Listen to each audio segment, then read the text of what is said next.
ये आकाशवाणी है। अब आप विशाल शर्मा से समाचार सुनिए।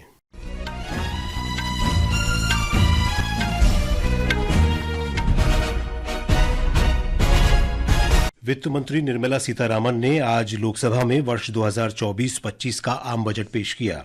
ये नरेंद्र मोदी सरकार की तीसरे कार्यकाल का पहला पूर्ण बजट है। श्रीमती सीतारामन ने 7वीं बार बजट पेश किया।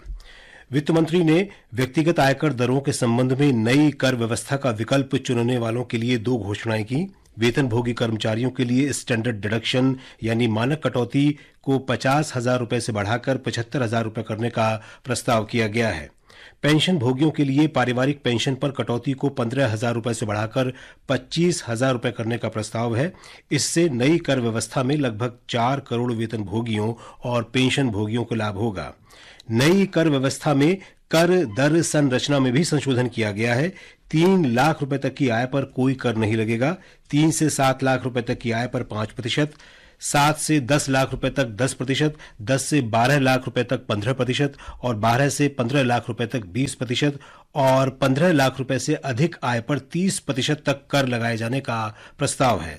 इससे नई कर व्यवस्था में वेतन भोगी कर्मचारी को आयकर में 17,500 रुपए तक की बचत हो सकेगी। वित्त मंत्री ने कहा है कि सरकार का प्रयास कराधान को सरल बनाने का रहा है। हमने पिछले 5 वर्षों में अनेक उपाय किए, जिसमें कॉर्पोरेट टैक्स और व्यक्तिगत आयकर के लिए छूटों और कटौतियों के बिना सरलीकृत कर व्यवस्थाएं प्रारंभ करना शामिल है। बजट में रोजगार, कौशल प्रशिक्षण, एमएसएमई और मध्यम वर्ग पर ध्यान केंद्रित किया गया है। रोजगार, कौशल प्रशिक्षण और अन्य अवसरों की सुविधा उपलब्ध कराने के लिए प्रधानमंत्री की 5 योजनाओं और पहल के पैकेज की घोषणा की गई है। प्रधानमंत्री पैकेज के भाग के रूप में रोजगार संबद्ध प्रोत्साहन के लिए 3 योजनाएं लागू की जाएंगी। रोजगार पाने वालों को नियुक्त करने में कर्मचारियों और नियोक्ताओं की सहायता के लिए सब्सिडी के रूप में 1 महीने का वेतन दिया जाएगा। दूसरी योजना के अंतर्गत विनिर्माण क्षेत्र में अतिरिक्त रोजगार को प्रोत्साहन दिया जाएगा। तीसरी योजना नियोक्ताओं पर केंद्रित होगी। वित्त मंत्री ने बताया कि कृषि और संबद्ध क्षेत्रों के लिए 1,52,000 करोड़ रुपए का प्रावधान किया गया है।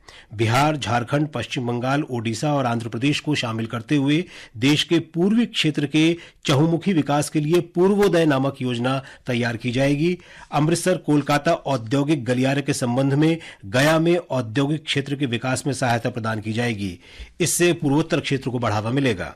आंध्र प्रदेश पुनर्गठन अधिनियम में की गई प्रतिबद्धताओं को पूरा करने के लिए चालू वित्त वर्ष में 15,000 करोड़ रुपए की राशि की व्यवस्था की जाएगी।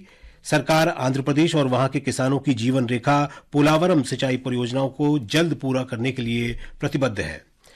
बजट में विकास आवश्यकताओं के लिए विदेशी पूंजी आकर्षित करने के लिए विदेशी कंपनियों पर कॉर्पोरेट कर दर 40% से घटाकर 35% कर दी गई है। वित्त मंत्री ने ग्रामीण बुनियादी ढांचा सहित समग्र ग्रामीण विकास के लिए 2,66,000 रुपए के प्रावधान की घोषणा की है। अगले 2 वर्ष में पूरे देश में 1 करोड़ किसानों को प्राकृतिक कृषि के लिए सहायता दी जाएगी। वित्त मंत्री ने कहा कि सरकार जनजातीय समुदायों की सामाजिक आर्थिक स्थिति में सुधार के लिए प्रधानमंत्री जनजातीय उन्नत ग्राम अभियान चलाएगी। उन्होंने कहा कि महिला नीति विकास को बढ़ावा देने के उद्देश्य से महिलाओं और बालिकाओं के लिए लाभकारी योजनाओं पर 3 लाख करोड़ रुपए से अधिक का आवंटन किया गया है। वित्त मंत्री ने कहा कि प्रधानमंत्री आवास योजना शहरी के दूसरे चरण में सरकार 1 करोड़ शहरी निर्धन और मध्यवर्गीय परिवारों की आवास जरूरतें पूरी करने के लिए 10 लाख करोड़ रुपए का निवेश करेगी। बजट पेश किए जाने के बाद लोकसभा अध्यक्ष बिरला ने दिन भर के लिए सदन की कार्रवाई स्थगित कर दी। राज्यसभा में कार्रवाई शुरू होने पर वित्त मंत्री ने केंद्रीय बजट 2024-25 की प्रति सदन में रखी। उन्होंने केंद्र शासित प्रदेश जम्मू कश्मीर की अनुमानित प्राप्ति और व्यय का ब्यौरा भी प्रस्तुत किया। उसके बाद सभापति जगदीप धनखड़ ने सदन की कार्रवाई दिन भर के लिए स्थगित कर दी।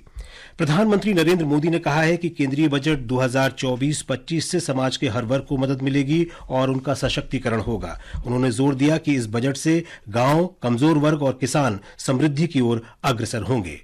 इसके साथ ही ये समाचार बुलेटिन समाप्त हुआ।